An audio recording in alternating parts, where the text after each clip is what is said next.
ಇದೆ. ವೃತ ಅಂತ ಹೇಳಿದರೆ ಎಲ್ಲವನ್ನು ಬಿಡುವುದು ಅದೊಂದು ರೀತಿಯ ವೃತ, ಕೆಲವುದನ್ನು ಮಾತ್ರ ತಗೊಳ್ಳುವಂಥದ್ದು ಅದು ಒಂದು ರೀತಿಯ ವೃತ.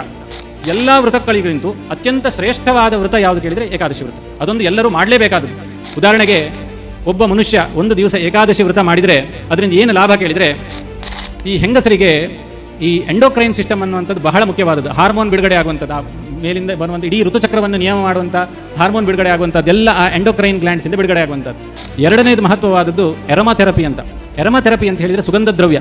ಈ ಸುಗಂಧ ದ್ರವ್ಯವನ್ನು ಧಾರಣೆ ಮಾಡೋದ್ರಿಂದ ಇಡೀ ಹೆಂಗಸರಿನ ಋತುಚಕ್ರ ಬ್ಯಾಲೆನ್ಸ್ ಆಗ್ತದೆ. ಉದಾಹರಣೆಗೆ ಇವತ್ತು ನೀವು ಯಾವ್ದಾದ್ರು ಗೈನಕಾಲಜಿಸ್ಟ್ ಹತ್ರ ಸ್ತ್ರೀರೋಗ ಸಂಬಂಧಪಟ್ಟಾಗ ಹೋದರೆ ಅವರು ಫೈಲಲ್ಲಿ ಬರೀತಾರೆ not to use perfumes and cosmetics ಅಂತ ಬರೀತಾರೆ. ಯಾಕೆ ಬರೀತಾರೆ? ಪರ್ಫ್ಯೂಮನ್ನು ಯೂಸ್ ಮಾಡಬೇಡಿ, ಕಾಸ್ಮೆಟಿಕ್ ಲಿಪ್ಸ್ಟಿಕ್ ಇತ್ಯಾದಿ ಯೂಸ್ ಮಾಡಬೇಡಿ ಅಂತ ಬರೀತಾರೆ. ಯಾಕಂತ ಹೇಳಿದರೆ ಎಲ್ಲ ಪರ್ಫ್ಯೂಮ್ಸ್ ಕಾಸ್ಮೆಟಿಕ್ ಹಾರ್ಮೋನ್ ಡಿಸ್ರಪ್ಟರ್ಸ್, ಹಾರ್ಮೋನ್ಸನ್ನು ಹಾಳು ಮಾಡ್ತದೆ. ಈ ಸ್ತ್ರೀಯರಿಗೆ ಪ್ರತಿ ತಿಂಗಳು ಫ್ರೀ ರ್ಯಾಡಿಕಲ್ಸ್ ಅನ್ನುವಂಥದ್ದು ತನ್ನಷ್ಟಕ್ಕೆ ಕ್ರಿಯೇಟ್ ಆಗ್ತದೆ. ಆ ಹಾರ್ಮೋನ್ ಲೆವೆಲ್ನಿಂದಾಗಿ ಈ ಮುಟ್ಟಾದ ಕೂಡಲೇ ದೇಹದಲ್ಲಿ ಫ್ರೀ ರ್ಯಾಡಿಕಲ್ಸ್ ಕ್ರಿಯೇಟ್ ಆಗ್ತದೆ. ಅದರಿಂದಾಗಿ ಗರ್ಭಕೋಶದಿಂದ ರಕ್ತಸ್ರಾವ ಆಗ್ತದೆ.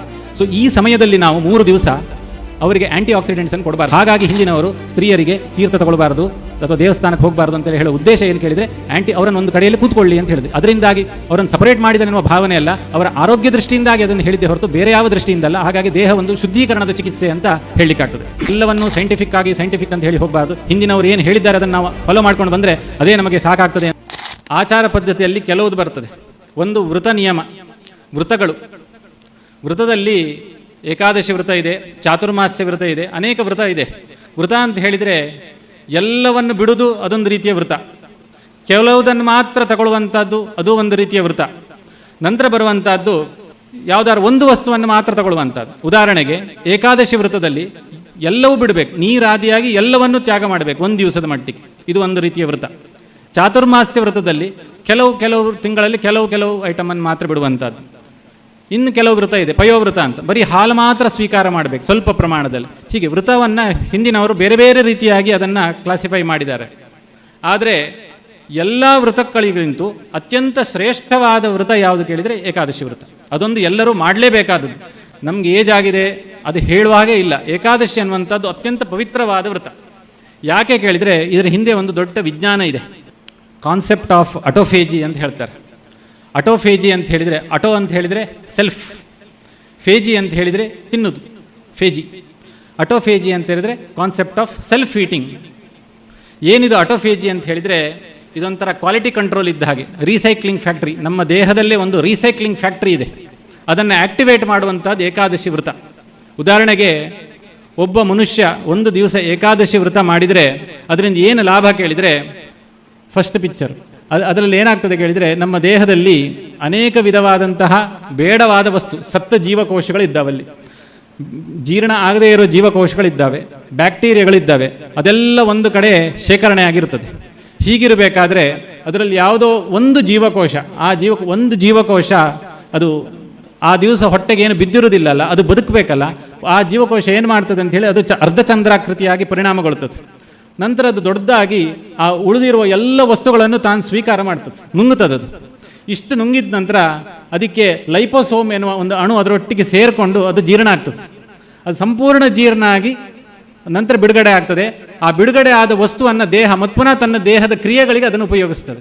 ಇದರಿಂದ ಸಮಸ್ತ ರೋಗಗಳ ಪರಿಹಾರ ಆಗ್ತದೆ. ಇವತ್ತು ಅಟೋಫೇಜಿ ಅನ್ನುವಂಥದ್ದು ದೊಡ್ಡ ವಿಜ್ಞಾನದಲ್ಲಿ ದೊಡ್ಡ ಒಂದು ಸೈನ್ಸ್ ಇದೆ. ಅಟೋಫೇಜಿ ಆಕ್ಟಿವೇಟ್ ಪ್ರತಿಯೊಬ್ಬರೂ ಮಾಡಲೇಬೇಕಂತ ಹೇಳ್ತಾರೆ. ಉದಾಹರಣೆಗೆ ಹೇಳೋದಾದರೆ, ಆ ಕೊನೆಗೆ ಜೀರ್ಣ ಆಗಿ ಹೊರಗೆ ಬಂದದ್ರಿಂದ ಅದರಿಂದ ದೇಹಕ್ಕೆ ಬೇಕಾಗುವಂಥ ಕಾರ್ಬೋಹೈಡ್ರೇಟ್ಸ್ ಇರ್ಬೋದು, ಪ್ರೋಟೀನ್ಸ್ ಇರ್ಬೋದು, ದೇಹ ಅದನ್ನೇ ಸ್ವೀಕಾರ ಮಾಡಿಕೊಂಡು ಬದುಕ್ತದೆ. ಸೊ ಏಕಾದಶಿ ಉಪವಾಸ ಮಾಡೋದ್ರಿಂದ ಇದೊಂಥರ ರೀಸೈಕಲ್ ಆಗ್ತದೆ. ದೇಹದ ಕೆಟ್ಟ ಜೀವಕೋಶಗಳನ್ನೇ ದೇಹವೇ ಅದನ್ನು ಜೀರ್ಣ ಮಾಡಿ ನಮ್ಮ ದೇಹಕ್ಕೆ ಅದು ವಾಪಸ್ ಕೊಡ್ತದೆ. ಉದಾಹರಣೆ, ಇದಕ್ಕೊಂದು ಒಳ್ಳೆಯ ಉದಾಹರಣೆ ಹೇಳಿದರೆ, ಸ್ವಪ್ನ ವೃಂದಾವನಾಖ್ಯದಲ್ಲಿ ಮಧುನಾಮಕ ದೈತ್ಯನನ್ನು ಸಂಹಾರ ಮಾಡಿದಾಗ ಭಗವಂತ ಅವನ ಮೇಧಸ್ಸಿನಿಂದ ಈ ಭೂಮಿ ಹುಟ್ಟಿತಂತ ಹೇಳ್ತಾರೆ. ಅವನ ಉಗುರಿನಿಂದ ಈ ಲೋಹಾದಿಗಳು ಸೃಷ್ಟಿಯಾಯಿತು ಅಂತ ಹೇಳ್ತಾನೆ.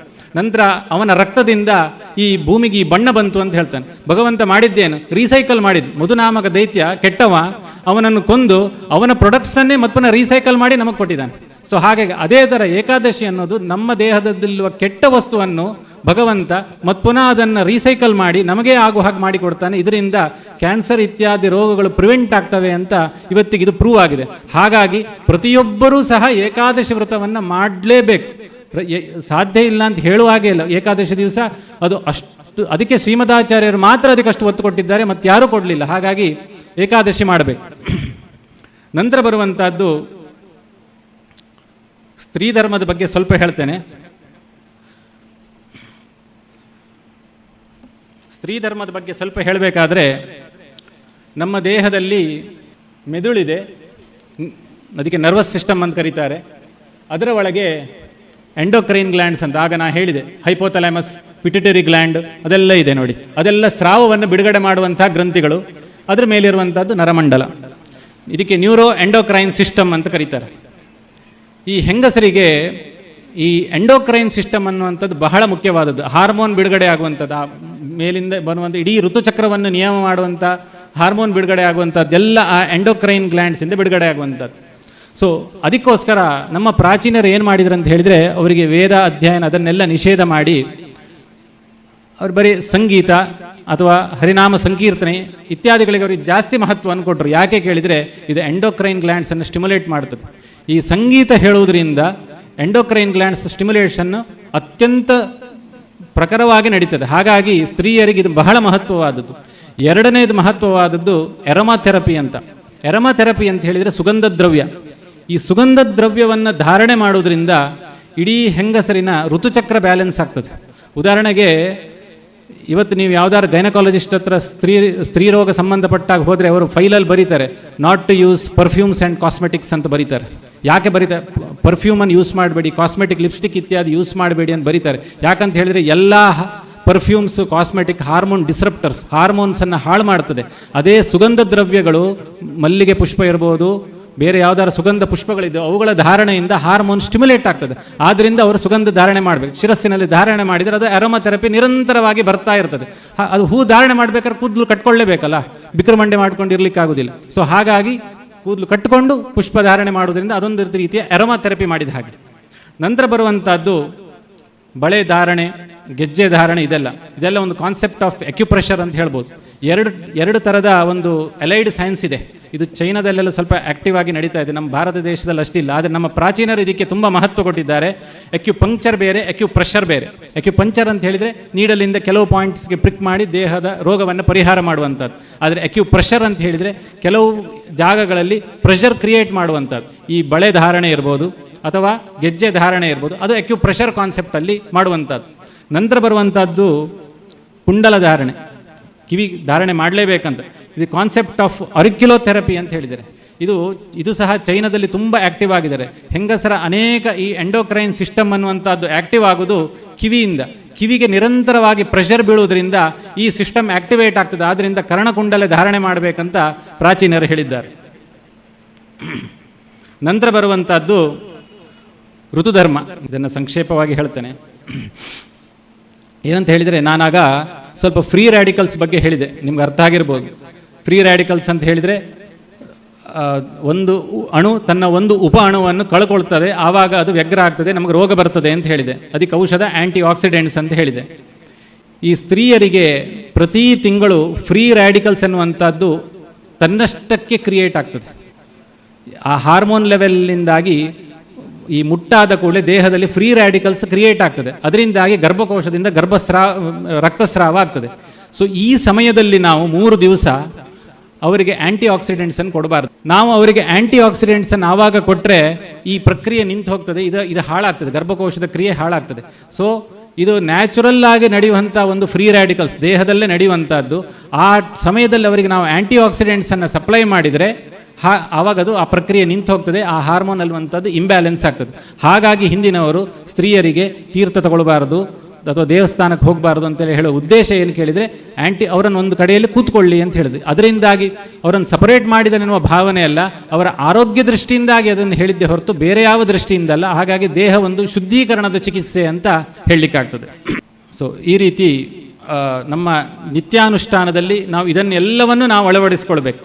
ಇನ್ನೊಂದು ಬರುವಂಥದ್ದು ಆಚಾರ ವಿಧಿಯಲ್ಲಿ ಇಷ್ಟೇ ಹೇಳ್ತೇನೆ. ನಂತರ ಬರುವಂಥದ್ದು ಆಹಾರ ವಿಧಿ, ಅದು ತುಂಬ ವಿಸ್ತಾರವಾದದ್ದು, ಅದರ ಬಗ್ಗೆ ಹೆಚ್ಚು ಹೇಳೋದಿಲ್ಲ. ಆದರೆ ಆಹಾರಕ್ಕೆ ಸಂಸ್ಕಾರ ಎನ್ನುವಂಥದ್ದು ಕೊಡಲೇಬೇಕು. ಸಂಸ್ಕೃತವಾದ ಆಹಾರವನ್ನು ಮಾತ್ರ ತಗೊಳ್ಬೇಕು. ಯಾಕಂತ ಹೇಳಿದರೆ ನಾನಾಗ ಹೇಳಿದೆ, ಈ ಔಪಾಸನ ವೈಶ್ವದೇವ ಇದರಿಂದಲೇ ಏನಾಗ್ತದೆ ಅಂದರೆ ಆಹಾರಕ್ಕೊಂದು ಸಂಸ್ಕಾರ ಕೊಡುವಂಥದ್ದು. ಹೊರಗಿನ ಆಹಾರದಲ್ಲಿ ಆ ಸಂಸ್ಕೃತ ಆಹಾರ ಇಲ್ಲದೇ ಇದ್ದಾಗ ಅದರಿಂದ ಅನೇಕ ರೋಗಗಳು ಬರ್ತವೆ. ಹಾಗಾಗಿ ಆಹಾರದ ವಿಷಯವನ್ನು ಇಷ್ಟೇ ಹೇಳ್ತೇನೆ. ಕೊನೆಯ ವಿಷಯ, ಎಲ್ಲವನ್ನು ನಾವು ಸೈಂಟಿಫಿಕ್ ಆಗಿ ಪ್ರೂವ್ ಮಾಡಬೇಕಂತ ಹೇಳಿ ಹೋಗಬಾರ್ದು. ಆಯುರ್ವೇದ ಒಂದು ಮಾತು ಹೇಳ್ತದೆ, ಇದಂ ಆಗಮ ಸಿದ್ಧತ್ವಾತ್ ಪ್ರತ್ಯಕ್ಷ ಫಲದರ್ಶನತ್ವಾತ್ ಮಂತ್ರವತ್ ಸಂಪ್ರೋಕ್ತವ್ಯಂ ನ ಮೀಮಾಂಸೆ ಕಥಂಚನ ಅಂತ. ಯಾಕದು ಹಾಗೆ ಹೇಳಿದರು ಅದ್ರ ಬಗ್ಗೆ ಡೌಟ್ ಪಡಬೇಡಿ. ಏನು ನಮ್ಮ ಹಿಂದಿನವರು ಹೇಳಿದ್ದಾರೆ ಇದನ್ನು ಸರಿಯಾಗಿ ಸ್ಟಡಿ ಮಾಡಿ ಪ್ರಾಕ್ಟಿಕಲ್ ಆಗಿ ಅದನ್ನು ಪ್ರೂವ್ ಮಾಡಿ ಆದಮೇಲೆ ಅದನ್ನು ಬರೆದದ್ದಾದ್ರಿಂದ ಎಲ್ಲವನ್ನೂ ಸೈಂಟಿಫಿಕ್ ಅಂತ ಹೇಳಿ ಹೋಗಬಾರ್ದು. ಹಿಂದಿನವರು ಏನು ಹೇಳಿದ್ದಾರೆ ಅದನ್ನು ನಾವು ಫಾಲೋ ಮಾಡ್ಕೊಂಡು ಬಂದರೆ ಅದೇ ನಮಗೆ ಸಾಕಾಗ್ತದೆ ಅಂತ ಹೇಳ್ತಾ